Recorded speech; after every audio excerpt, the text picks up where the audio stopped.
Section 1. You will hear a male student talking to a union representative about placing an advertisement to sell a laptop. First, you have some time to look at questions 1 to 5.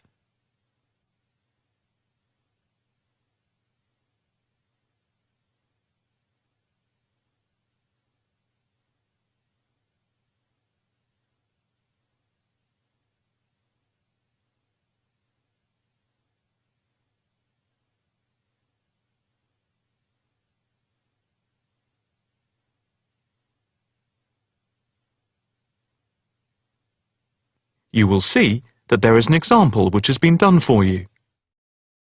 On this occasion only, the conversation relating to this will be played first. Hi, I'm Debbie. How can I help? Hi, my name's David. I'm just looking to place an advertisement on the main union notice board to sell a laptop and a few accessories if that's possible. The answer is advertisement. So, advertisement has been written in the space. Now the test will begin. You should answer the questions as you listen, because you will not hear the recording a second time. Listen carefully and answer questions 1 to 5. Hi, I'm Debbie. How can I help? Hi, my name's David. I'm just looking to place an advertisement on the main union notice board to sell a laptop and a few accessories if that's possible. Sure, that's not a problem. I take it you are a member of the Students' Union? Yes, I am. Right then. I'll just get a form up, and as there is no one around and it looks as if it's going to be quiet for a while, I'll just type the details straight into the computer for you. Thanks very much. No problem. Shall we just title it Laptop for Sale? Yeah, okay. Can you describe it generally?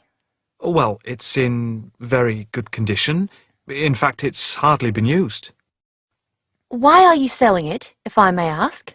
Well, I've got another one which is much lighter, and I don't really need two. I see.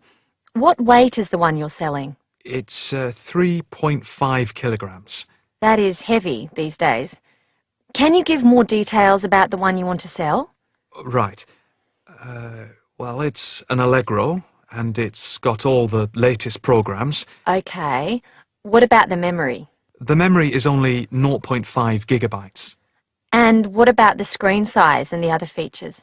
Oh, well, the screen is, well, let's see, it's 37.5 centimetres with a standard size keyboard and a touchpad.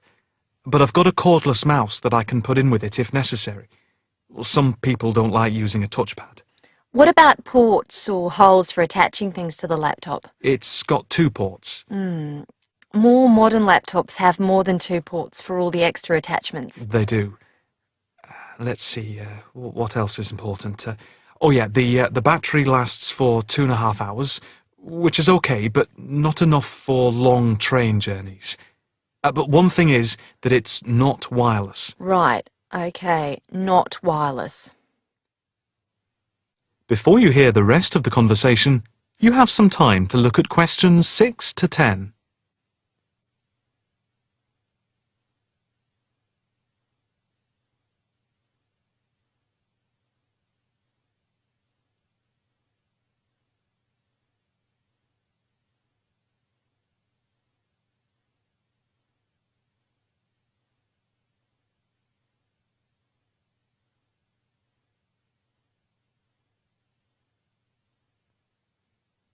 Now listen and answer questions 6 to 10.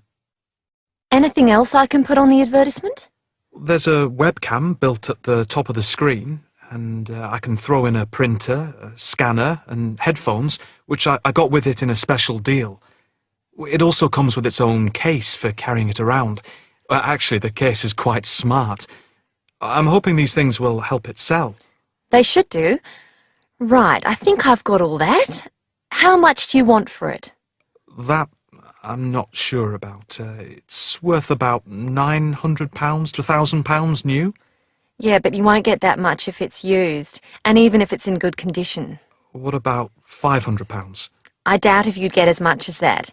More like £200 or £300. If you look at the notice board, there is one on there which is comparable to yours, and it's not more than about £250, I think. As little as that? I'm afraid so. Shall we say £300? OK, put that. Can I take some contact details for the advert? The name's David Bristow. Bristow.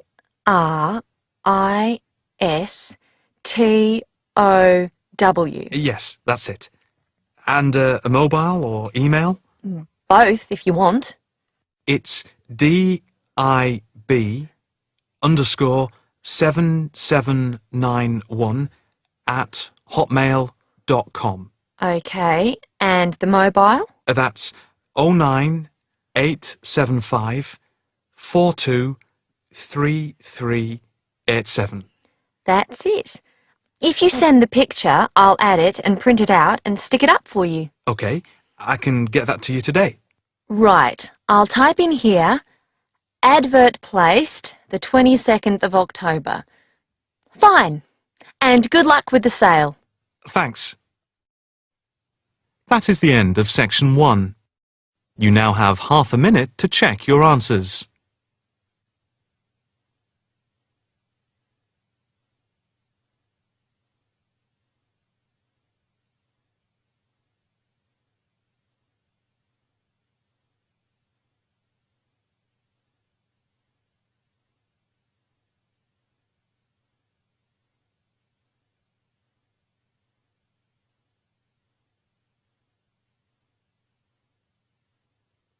Now turn to section 2.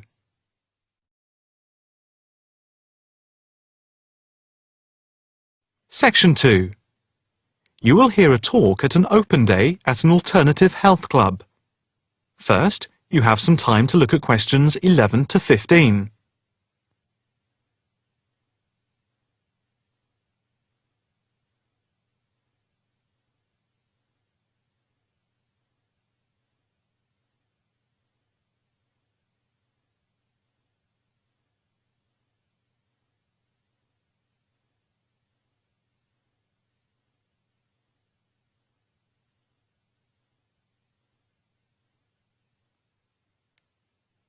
Now listen carefully and answer questions 11 to 15. Good morning and welcome to the open day of our new Alternative Health Club here at Chelsea Bridge. I have to say it is very pleasant to have so many people turn up. My name is Harry Wilkinson and I work as one of the 9 permanent staff members employed here at the club. The main aim of the open day is to give you a quick tour of the building. But before we do that, I'd like to introduce you to a few people employed at the club.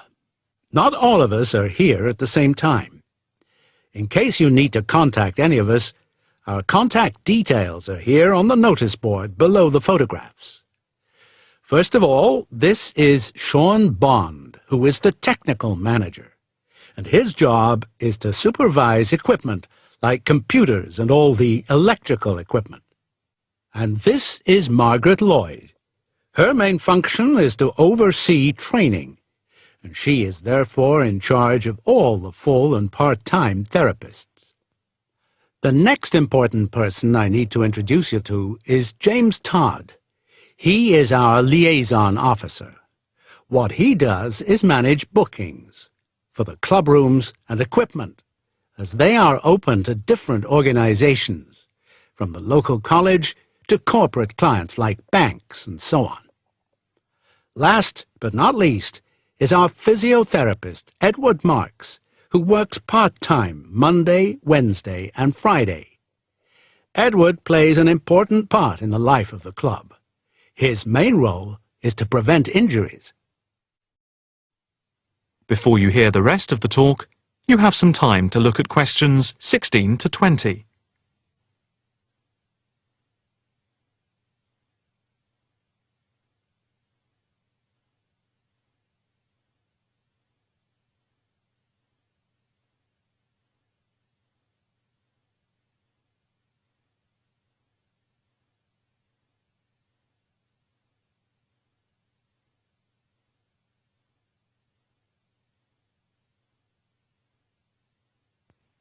Now listen carefully and answer questions 16 to 20. Now for the various amenities.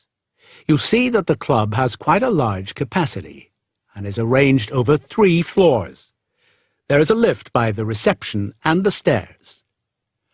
On the ground floor there are 2 large halls which are used for yoga, tai chi, Pilates, and dance and fitness classes for different age groups, with a shop and cafeteria over here.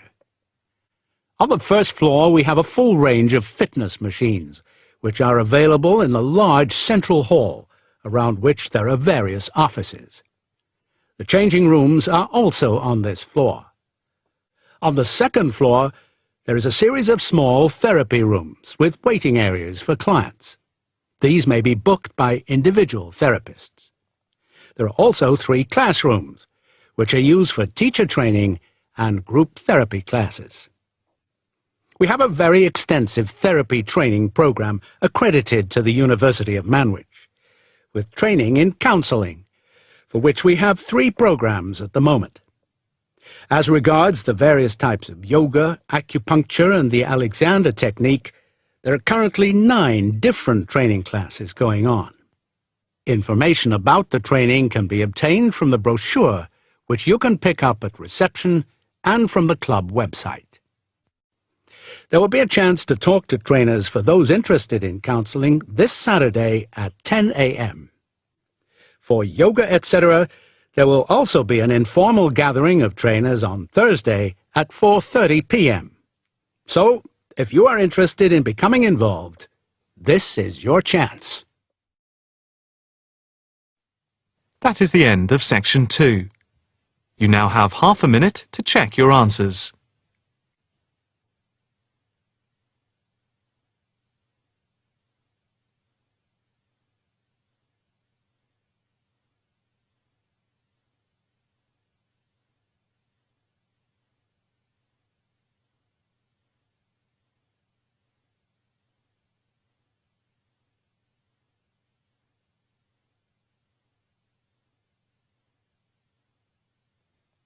Now turn to section 3.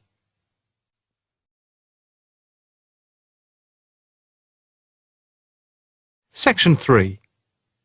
You will hear a female and a male student talking to a female tutor about a self-evaluation form.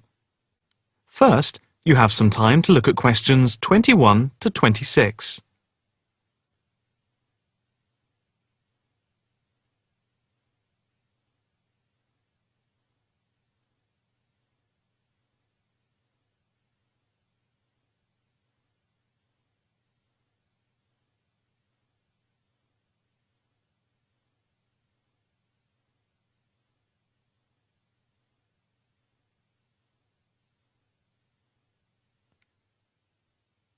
Now listen carefully and answer questions 21 to 26. Now, Mark and Anna, I have to say that I thoroughly enjoyed your joint presentation on the application of robotics in a non-industrial setting to the group on the 2nd of December, and it is clear that you have both devoted quite a lot of time and effort to it. Have you had a chance to fill in the self-evaluation form for the session? Yeah, we have. So, Mark, what do you think overall? Well, generally I felt the presentation worked very well. In fact, we seemed to hold the attention of the others throughout. And the pace of delivery was fairly even, as were the range of activities we organised. I agree with Mark, but I'm not sure we were comprehensive or academic enough. No comment, really, except that I don't think there was any question of it not being thorough. I think we were a bit too chatty and too jokey at times, rather than formal. OK, what do you think were the best areas? And which do you think can be improved on? Well, everything could have been improved on. I felt very good about the handouts. We'd spent a lot of time putting them together. They had a very professional appearance as we bound them into a booklet. To me, the handouts were the best part, as we had a very extensive bibliography and the booklet seemed to go down well. The booklet you did for the handouts certainly showed you had done a lot of work.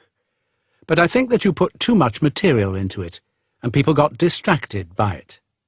Perhaps you could have cut the handouts by about 1/3. I see. When I come to think about it, maybe you're right. Okay. But there were times in the middle of the presentation where things did go a bit astray.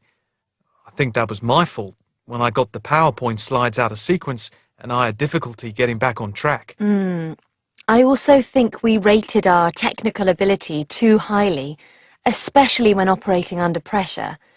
I had never done a presentation with technical equipment before, so it was a steep learning curve for me in particular. Yes, I think you could have done with a bit more practice with the equipment beforehand. Before you hear the rest of the conversation, you have some time to look at questions 27 to 30.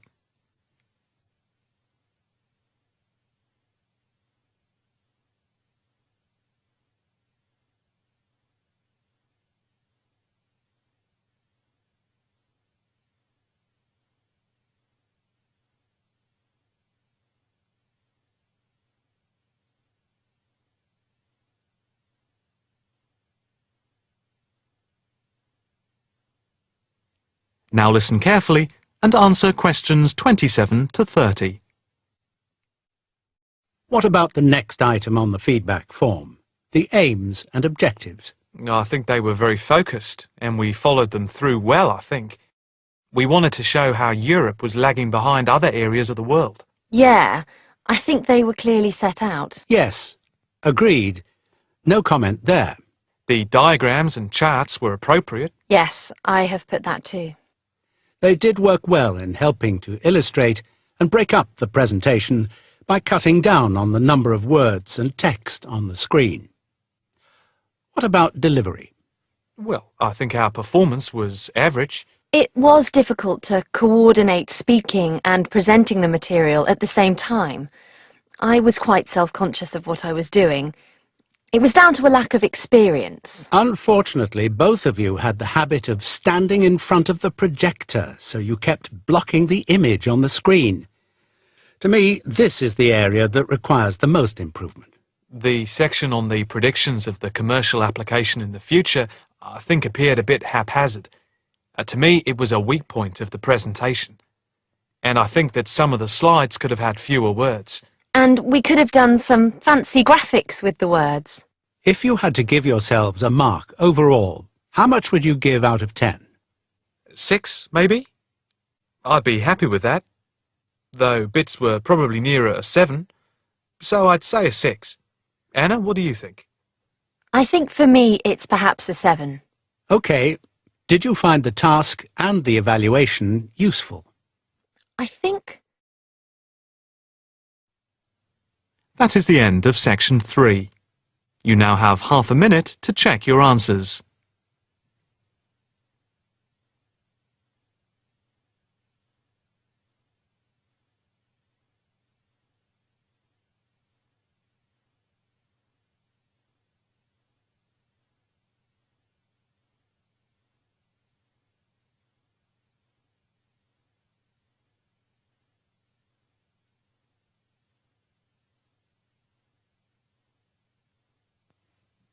Now turn to section 4.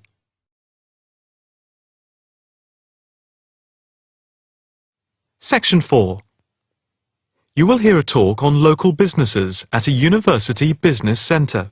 First, you have some time to look at questions 31 to 40.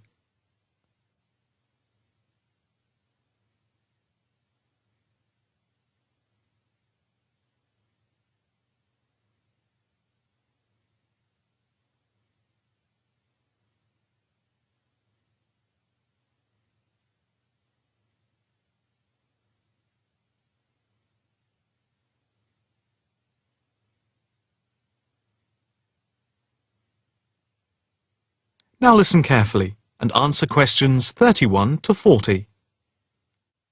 The subject of this evening's talk at the North Bank Business Centre is local businesses in the area surrounding the university and the benefit they bring to the employment prospects of people in the local area, especially young people at the beginning of their career. We established the centre in response to approaches from several business people in the area who had wanted to start up new businesses but who had not managed to find any help locally and did not know where to turn.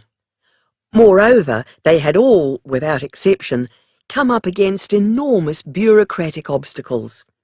We therefore invited them in as a group to meet the members of the department and the students. Stemming from that is the centre, which now focuses mainly, but not exclusively, on business startups. Just after the centre was set up, snapshot research conducted by the department over the telephone gave some startling results. The information about local businesses revealed that 3 out of every 10 local business startups that we could collect information on had failed within the first 6 months, and another 5 had gone within the year, leaving only 2. The most common reasons given for the businesses closing were, first, high rents, which are 33% higher than the national average due to the area being very central. Second, lack of knowledge about grants, basically because of ignorance about how to access them. And thirdly, a lack of business support, because they did not know where to obtain advice from. Since the centre came into existence 3 years ago, we have helped change this climate of failure. The current statistics show a remarkable turnaround in the fortunes of local businesses. And now, after a year, only 2 businesses close out of every 10, compared to 8 before the centre was set up.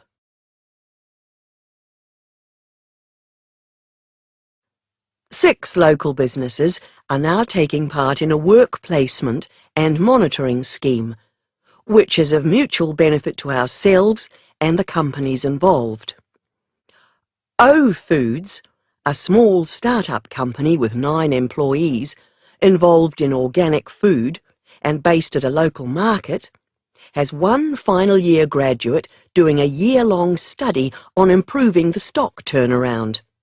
This was a particular problem because the company found that they were losing sometimes up to 30% of their stock. Another start-up is Innovations, which deals with producing video games. This company, which employs only 5 people, all under the age of 25, is receiving support in attracting business partners and achieving production targets. In the smaller business category, Sampson's Limited, a courier company which is interested in developing a taxi service, is being offered help with their business expansion plans. Another small niche company called Vintage Scooter, which specialises in revamping old scooters, is taking part in a product monitoring scheme, offering customer service up to a year after purchase to check the quality of their restoration. The first of the 2 medium-sized companies that the scheme is monitoring is Build Limited, which employs 47 people. A comparison of their products and services with other businesses in the area is being carried out by a researcher who is trying to support them in their efforts to extend the company's product range. The last company, Jones Systems, is perhaps the most interesting because it has been the victim of considerable personnel problems, which have been affecting the day-to-day operations of the company. And so, we are looking at conflict management and team building within the company. To sum up, advisors help the companies look at different business options and models, apply for grants, deal with employment issues, systems creation, and also provide accommodation at the centre to help them start up. E-mentoring for fledgling businesses is also in operation for those who find it difficult to attend the centre personally. The programme is funded by grants from local authorities. That is the end of section 4. You now have half a minute to check your answers.